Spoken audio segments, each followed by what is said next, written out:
बिस्मिल्लाहिर्रहमानिर्रहीम। This video is about income from business. और income from business में भी हम सबसे पहले बिजनेस इनकम की डेफिनेशन के ऊपर बात करेंगे कि टैक्स लॉ ने बिजनेस को डिफाइन कैसे किया है। सो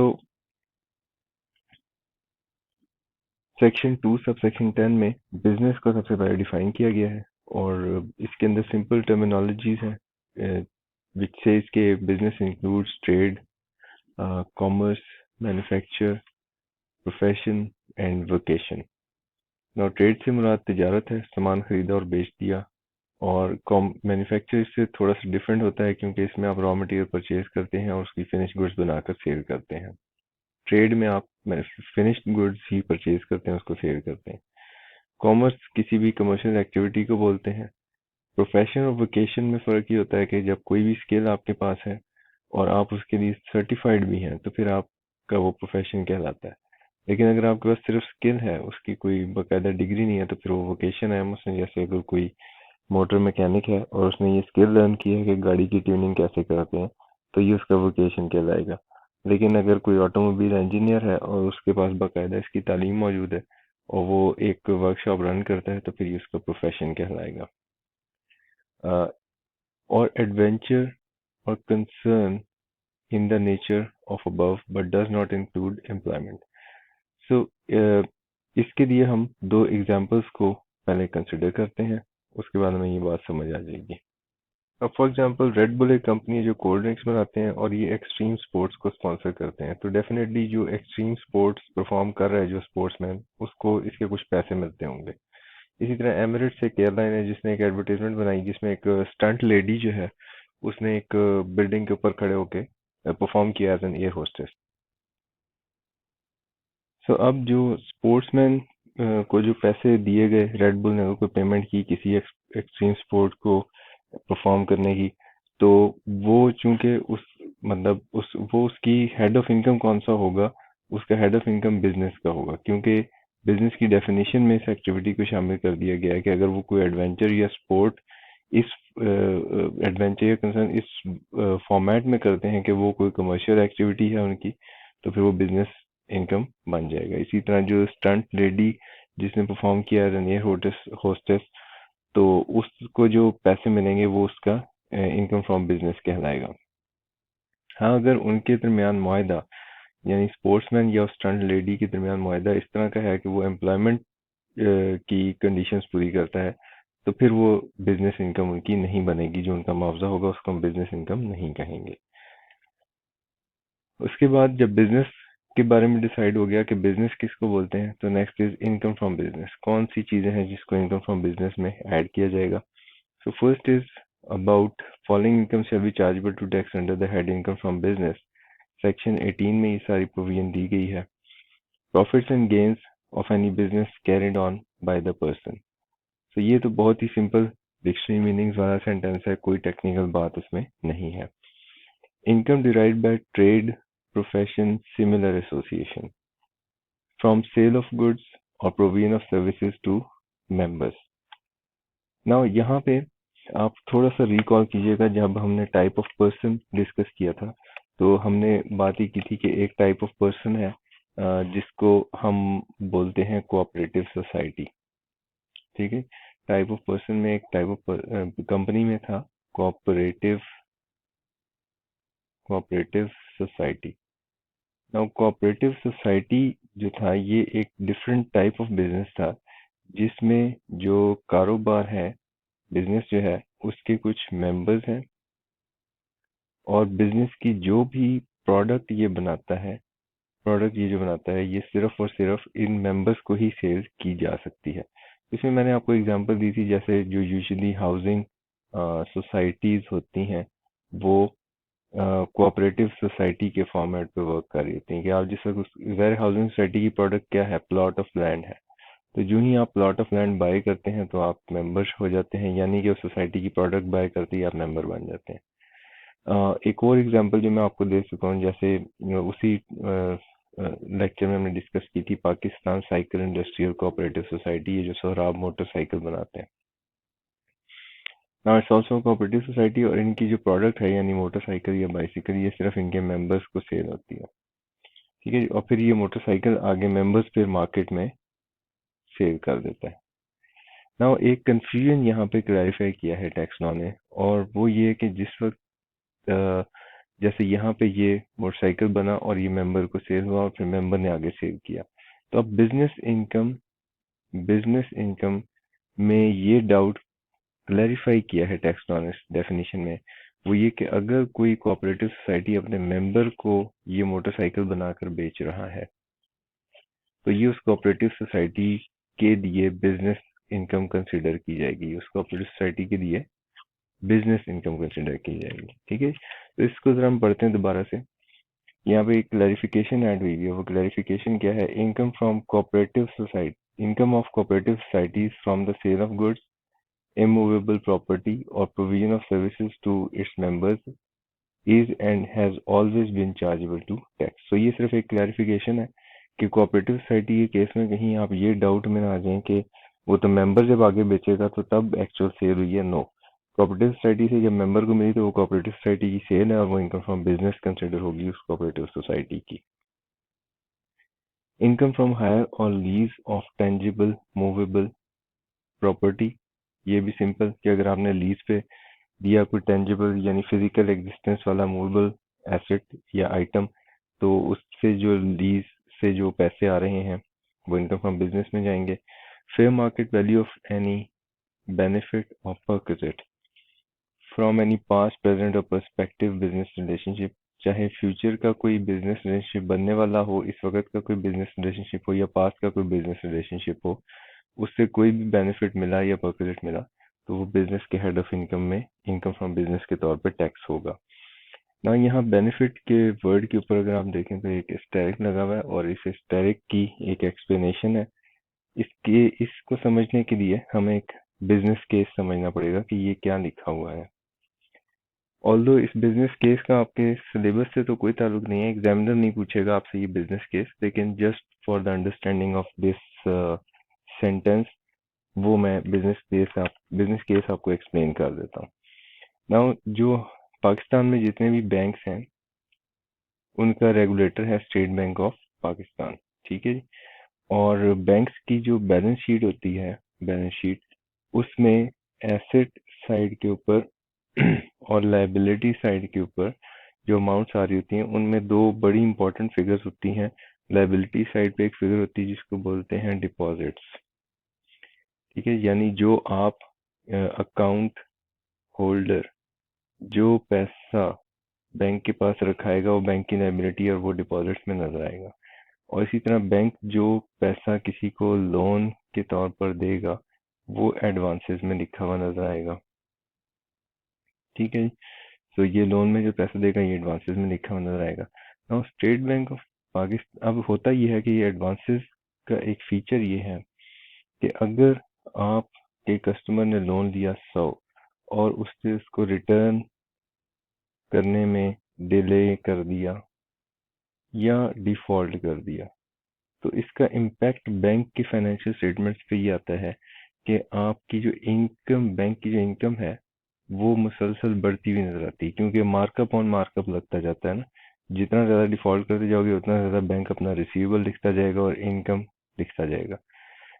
सो ये जो एडवांसेस हैं इसकी फिगर, रिसीवेबल्स की फिगर बढ़ती जाती है अगर आप डिफॉल्ट कर रहे हो। लेकिन दूसरा इम्पैक्ट क्या होता है कि बैंक की जो लिक्विडिटी है, यानी बैंक के पास कैश अवेलेबल करने की सलाहियत कितनी है, उसके ऊपर नेगेटिव इम्पैक्ट आना शुरू होता है। यानी बैंक के पास कैश तो नहीं होता, ऑल्दो बैंक की फाइनेंशियल स्टेटमेंट प्रॉफिट शो कर रहे होते हैं, वजह ये होती है कि इनकम ज्यादा नजर आ रही होती है। नाउ स्टेट बैंक ने इस मसले का एक समझो कि हल बनाया, वो ये कि एक सर्कुलर इशू किया और इन्होंने कहा ये कि एक टाइम बेस्ड क्राइटेरिया हम आपको बता रहे हैं, टाइम बेस्ड क्राइटेरिया।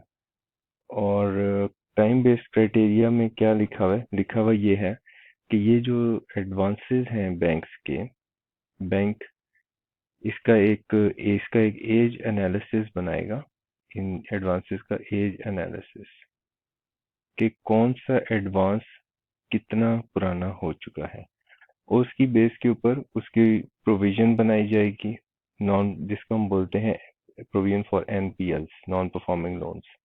तो ये जो लोन ले जाते हैं और बैंक को वापस नहीं कर रहे, उनके लोन्स को बैंकिंग की टर्म में बोलते हैं नॉन परफॉर्मिंग लोन्स।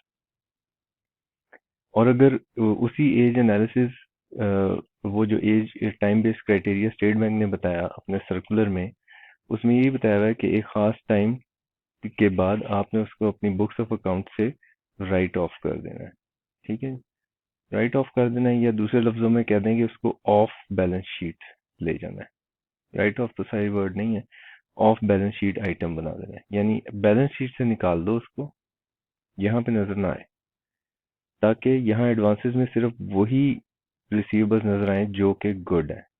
ठीक है, जो कि टाइम बहुत पुराने हो चुके हैं, टाइम बेस्ड क्राइटेरिया के मुताबिक उनको बैलेंस शीट से निकल जाना चाहिए, तो उसको बैलेंस शीट से हम निकाल देंगे ना। जिस वक्त आप बैलेंस शीट से निकालेंगे तो डेफिनेटली एक रिसीवेबल है, उसको क्या करना पड़ेगा, क्रेडिट। बैंक उसकी ट्रांजैक्शन क्या, एंट्री क्या करेगा, जो भी बैंक का रिसीवेबल अमाउंट है या एडवांसेस का अमाउंट है, एक रिसीवेबल था, इसको क्रेडिट करेगा। और डेबिट किसको करेगा, बैंक डेबिट करेगा एक्सपेंस को। ठीक है, नाउ अब ये जो एक्सपेंस बना, इससे बैंक की इनकम के ऊपर क्या इम्पैक्ट आएगा, इनकम रिड्यूस होगी, जिसकी वजह से बैंक का जो टैक्स है वो भी रिड्यूस हो जाएगा। जाहिर सी बात है, इनकम की बेस पे ही टैक्स कैलकुलेट किया जाता है। नाउ जिस वक्त ये स्टेट बैंक ने ये सर्कुलर इशू किया, ये स्टेट बैंक ने ये सर्कुलर इशू किया बैंक्स के लिए, तो एफबीआर ने ये कहा कि भाई अब ये जिस जिस बंदे का ये लोन है, जिस बंदे का, यानी कि लेट्स से मिस्टर ए ने एक लोन लिया था जिसके ऊपर वो डिफॉल्ट कर रहा है, तो मिस्टर ए ने लोन लिया था, तो अब इसका लोन अगर ऑफ बैलेंस शीट हो गया बैंक की किताब में, तो इस तो ये जितनी अमाउंट ऑफ बैलेंस शीट हुई, यानी कि जितनी अमाउंट यहाँ पे बैंक ने एक्सपेंस बनाई, वो अब कंसिडर की जाएगी income from business of mister A, जिसका लोन राइट ऑफ हुआ, जिसको इस सर्कुलर की वजह से, ये जो बैंक स्टेट बैंक ने सर्कुलर इशू किया, इस सर्कुलर की वजह से ये बेनिफिट मिला था कि उसका लोन ऑफ बैलेंस शीट हो गया। वो बंदा कौन था जिसको बेनिफिट मिला, मिस्टर ए था। तो जिसको ये बेनिफिट मिला है, तो जितना बेनिफिट उसको ये मिला स्टेट, यानी बैंक की किताब में एक एक्सपेंस बना, तो अब एफबीआर ने बिजनेस की जो इनकम है उसमें क्या लिख दिया, उसमें लिख दिया ये है कि ये जो इनकम फ्रॉम बिजनेस है मिस्टर ए की, उसमें वही अमाउंट ऐड कर दी जाए टैक्स पर्पजेस के लिए। ये सारा काम किस लिए होगा, ओनली फॉर टैक्स पर्पजेस। ठीक है, सो टैक्स पर्पजेस के लिए मिस्टर ए की बिजनेस इनकम बना दिया जाएगा, ताकि ये इसके ऊपर टैक्स अदा करे। ठीक है, सो ऑल्दो यहाँ पे टैक्स, बैंक का टैक्स कम हो रहा था, तो यहाँ पे अब उस मिस्टर ए ने जो है वो टैक्स अदा करना है उस अमाउंट के ऊपर। तो अब हम इस सेंटेंस को जरा पढ़ते हैं। सो इट सेज कि fair market value of any benefit or perquisite from any past present or perspective business relationship, benefit includes debt or profit on debt, यानी असल कर्जा date, or profit on debt यानी कि सूद, waived off under SBP banking policy department circular 29/2002। So waive off का मतलब ये कि वो ऑफ बैलेंस शीट हो गया। तो जितना वेव ऑफ हुआ, जितना ऑफ बैलेंस शीट हुआ, वो इनकम फ्रॉम बिजनेस बन जाएगा उस बंदे की जिसका वो लोन था, और वो लोन बैंक ने ऑफ बैलेंस शीट किया है। क्योंकि बैंक ने उसका एक एक्सपेंस बनाया था, तो इसकी अब एफबीआर कहता है कि इनकम टैक्स ऑर्डिनेंस कहता है कि उसको अब आप उसकी इनकम बनाएंगे। Management fee derive by management company including मुदारबा मैनेजमेंट कंपनी। तो मुदारबाज जो होते हैं, मुदारबा यानी कि एक इस्लामिक मोड ऑफ फाइनेंसिंग है, उसकी एक मैनेजमेंट कंपनी होती है जो उस मुदारबा को मैनेज करती है, और वो उसकी कुछ फी चार्ज करती है। तो यहाँ पे बताया हुआ ये है कि मुदारबा मैनेजमेंट कंपनी की जो मैनेजमेंट फी है, वो इनकम फ्रॉम बिजनेस कंसिडर की जाएगी। प्रॉफिट ऑन डेट, अगर कोई कर्ज के ऊपर सूद रिसीव कर रहा है, तो उसकी बिजनेस इनकम होगी if person business is to derive such income. मतलब जैसे फाइनेंशियल इंस्टीट्यूशंस हैं, फाइनेंशियल इंस्टीट्यूशंस की तो नॉर्मल नॉर्मल इनकम ही यही है ना, कि वो सूद के ऊपर चल रहे होते हैं। प्रॉफिट ऑन डेट के ऊपर चल देते हैं। तो उनके लिए जो भी प्रॉफिट ऑन डेट मिला उन्हें, वो इनकम फ्रॉम बिजनेस कंसिडर होगा। लेकिन अगर किसी का एक्चुअली फुल टाइम ये बिजनेस नहीं है, फॉर एग्जांपल अगर कोई टेक्सटाइल है, ठीक है, और इनके पास कुछ सरप्लस फंड्स थे और ये इन्होंने रखा दिए एक बैंक के पास। ना अगर इन्होंने बैंक के पास रखा दिए तो डेफिनेटली इधर से कुछ रिटर्न इनको मिलेगा, ठीक है। सो वो जो रिटर्न है उसको हम बोलते हैं प्रॉफिट ऑन डेट, ठीक है। सो इसको आम जबान में मार्कअप मार्कअप भी बोला जाता है, इसको आप इंटरेस्ट भी कह सकते हैं, ठीक है। टैक्स लॉ ने इसका नाम रखा हुआ है प्रॉफिट ऑन डेट। तो अब इस टैक्स टाइल को कुछ प्रॉफिट ऑन डेट मिल रहा है, जिसने सरप्लस फंड्स कुछ पैसे रखे हुए थे बैंक के पास, उसके पास को प्रॉफिट ऑन डेट मिल रहा है। अब टेक्सटाइल के लिए ये, क्योंकि वो तो एक उसका नॉर्मल बिजनेस तो टेक्सटाइल है, कॉटन से धागा बनाना, तो अब इसके लिए इनकम फ्रॉम बिजनेस नहीं होगा बल्कि इनकम फ्रॉम अदर सोर्सेज होगा। लेकिन इसके मुकाबले में अगर कोई बैंक है जिसने आगे कर्जा दिया हुआ है और उस लोन के ऊपर उसको जो भी रिटर्न में मार्कअप मिल रहा है, अगेन इसका नाम क्या रखा हुआ है टैक्स लॉ ने, प्रॉफिट ऑन डेट। ये जो मार्कअप मिल रहा है बैंक को, बैंक की चूंकि ये रूटीन की इनकम ही यही है कि वो सूद पे ही अपना कारोबार चलाते हैं, तो इसके लिए ये इनकम जो है बिजनेस इनकम कहलाएगी। अच्छा, next is lease rentals from lease of any asset shall be income from business if lessor, यानी जिसने लीज पे दिया है, is a scheduled bank, investment bank, development financial institution, मुदारबा लीजिंग कंपनी। नाउ अब इसमें ये चीज याद रखिए कि फाइनेंशियल इंस्टीट्यूशन जो है ना, फाइनेंशियल इंस्टीट्यूशन ये हर वो बिजनेस है जो सिर्फ पैसे में ही लेन देन करता हो। मसलन जैसे बैंक हो गया, ठीक है, बैंक फाइनेंशियल इंस्टीट्यूशन है। इसी तरह इंश्योरेंस कंपनी है, इंश्योरेंस कंपनी ये भी एक फाइनेंशियल इंस्टीट्यूशन है, क्योंकि ये आपसे प्रीमियम लेते हैं और आपके लॉस पे आपको कुछ पैसे ही अदा कर देते हैं। इसी तरह इन्वेस्टमेंट बैंक के पास आप अपना बैंक अकाउंट नहीं ओपन करा सकते, इसके पास अपने पैसे होते हैं और ये कर्जा देता है और उसके ऊपर मार्कअप लेता है। डेवलपमेंट फाइनेंशियल इंस्टीट्यूशन डीएफआई, यानी ये सिर्फ डेवलपमेंट प्रोजेक्ट्स के लिए कर्जा देते हैं। शेड्यूल्ड बैंक वो होता है जिसमें आप अपना बैंक अकाउंट ओपन करवा सकते हैं, डिपॉजिट का पैसा रखा सकते हैं। इन्वेस्टमेंट बैंक जो है वो डिपॉजिट का पैसा नहीं लेता, ये अब इसके बाद आप अकाउंट नहीं खुलवा सकते, इससे नॉर्मल बैंकिंग ड्राफ्ट नहीं बनवा सकते, पे ऑर्डर नहीं बनवा सकते, वो आप सिर्फ शेड्यूल बैंक के पास जाके कर सकते हैं। तो अगर लीज पे इनमें से किसी ने दिया है तो उसके लिए इनकम फ्रॉम बिजनेस है जो भी लीज रेंटल्स रिसीव होंगे। Profit on debt earned by mutual fund or private equity and venture capital fund and distributed to banking company or non-banking finance company. This distributed share shall be income from business and not income from other sources for banking company or non-banking finance company. अच्छा, इसको मैं explain कर देता हूँ ज़रा, तो थोड़ा सा सिचुएशन समझना पड़ेगा हमें। तो सिचुएशन इस तरह से है कि लेट्स से आपके पास कुछ एक्स्ट्रा एक्स्ट्रा फंड्स हैं। तो एक्स्ट्रा फंड्स के बहुत सारे इस्तेमाल हो सकते हैं। सबसे पहले ज़हन में ही आता है कि यार इसको बैंक के पास रखा दें। दूसरा ये आता है कि इससे कोई बिजनेस कर लें, या कोई और बिजनेस कर रहा है तो उसके साथ उसके तजर्बे से फ़ायदा उठा के उसके बिजनेस में पार्टनरशिप कर लें, ठीक है। और अगर कोई और रनिंग बिजनेस है तो उसके शेयर्स बाय कर लें। ना ये वाला जो काम है इसके लिए आपको जाना पड़ता है स्टॉक एक्सचेंज में, ठीक है। स्टॉक एक्सचेंज में जो काम करना है उसके लिए बहुत अच्छी बिजनेस एक्सपर्टीज चाहिए होती है, राइट, वरना otherwise you will and up losing your Fortune, right. ऐसा ऐसा रिस्क लेना आम आदमी के बस का नहीं होता कि वो शेयर्स में जाके पैसा लगा दे, क्योंकि इसके लिए एक्सपर्टीज चाहिए, एक रिस्क एपेटाइट होना चाहिए आपके अंदर के, मतलब अगर कोई स्टॉक मार्केट डाउन है तो आपको कोई अर्जेंट पैसों की जरूरत ना होता कि आप वेट करें इसके रिवाइव होने का। तो इसमें बहुत सारी कॉम्प्लेक्सिटीज है।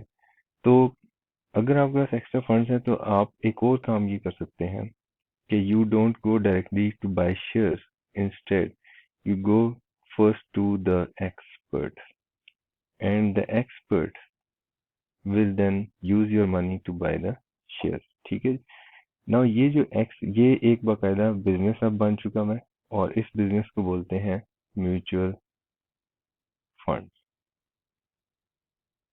म्यूचुअल फंड जो है उसके पास लोग आते हैं, अपना पैसा दे जाते हैं, और म्यूचुअल फंड फिर आगे अपना एक पोर्टफोलियो बनाता है। पोर्टफोलियो से मुराद ये है कि वो डिफरेंट इंडस्ट्रीज में इन्वेस्ट करता है, बैंकिंग में भी कर सकता है, वो टेलीकॉम में भी कर सकता है, वो ऑटोमोबाइल में भी कर सकता है, वो किसी बैंक के पास नॉन रिस्क डिपॉजिट्स भी रख सकता है। सो अ नंबर ऑफ ऑप्शंस। तो ये अपना एक पोर्टफोलियो बनाएगा। तो इससे होगा ये कि अगर मेरे पास थोड़े पैसे हैं तो भी मेरा जो पैसा है वो इस पूरे पोर्टफोलियो में डिवाइड हो जाएगा, और इस पोर्टफोलियो से फिर जो रिटर्न्स अर्न होंगे वो फिर इन ये जिन्होंने पैसा दिया था उनको रिटर्न्स दे दिए जाएंगे। ठीक है। तो ये लोग जब अपना पैसा रखाते हैं तो उसकी एक रसीद मिलती है जिसको कहा जाता है यूनिट। तो म्यूचुअल फंड जो है वो यूनिट्स इशू करता है, जैसे कंपनी शेयर इशू करती है इस तरह म्यूचुअल फंड यूनिट देता है आपको। सो जितने पैसे हैं उतने यूनिट्स बाय कर लें आप। ठीक है। तो ये म्यूचुअल फंड का काम है। नाउ अब बात ये हो रही है, बेसिकली यहाँ पे सेंटेंस जो बना है वो ये कि अगर कोई म्यूचुअल फंड है और उसने आगे इन्वेस्टमेंट की हुई है किसी डेट सिक्योरिटी में, डेट सिक्योरिटी से जो रिटर्न आएगा that will be profit on debt. और यहाँ जो पैसा दिया था वो किसी बैंक ने दिया था, और अब म्यूचुअल फंड इस प्रॉफिट ऑन डेट को डिस्ट्रीब्यूट कर रहा है उस बैंक को। तो बैंक के लिए जो ऑल्दो ये डायरेक्ट ये तो म्यूचुअल फंड से रिटर्न ले रहा है ना, लेकिन एसेंशियली ये है क्या, ये एक प्रॉफिट ऑन डेट है जो कि म्यूचुअल फंड के थ्रू बैंक के पास आ रहा है। तो बैंक के लिए अगेन ये जो प्रॉफिट ऑन डेट है ये उसकी बिजनेस इनकम कंसिडर होगा, ऑल्दो उसको किससे मिल रहा है, डायरेक्टली किसी डेट सिक्योरिटी से नहीं मिल रहा बल्कि म्यूचुअल फंड से मिल रहा है। तो उसके लिए इनकम फ्रॉम बिजनेस होगा। तो ये बेसिकली लिखा हुआ है कि profit on debt earned by mutual fund और private equity venture capital fund and distributed to banking company or non-banking finance company.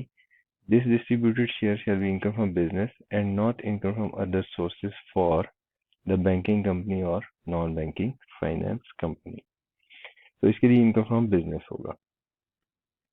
तो यहाँ पे कुछ इनकम्स की बात हो रही है जो हम डिस्कस करेंगे जब टैक्स रिजीम्स के ऊपर बात होगी, क्योंकि ये सारी फाइनल टैक्स रिजीम की बातें हैं। तो टैक्स रिजीम से अभी हमने कोई बात नहीं की, तो उस वक्त इसकी तफसील हम डिस्कस कर लेंगे। Okay, now, so this was about the definition. Thank you very much. Take care. Allah Hafiz.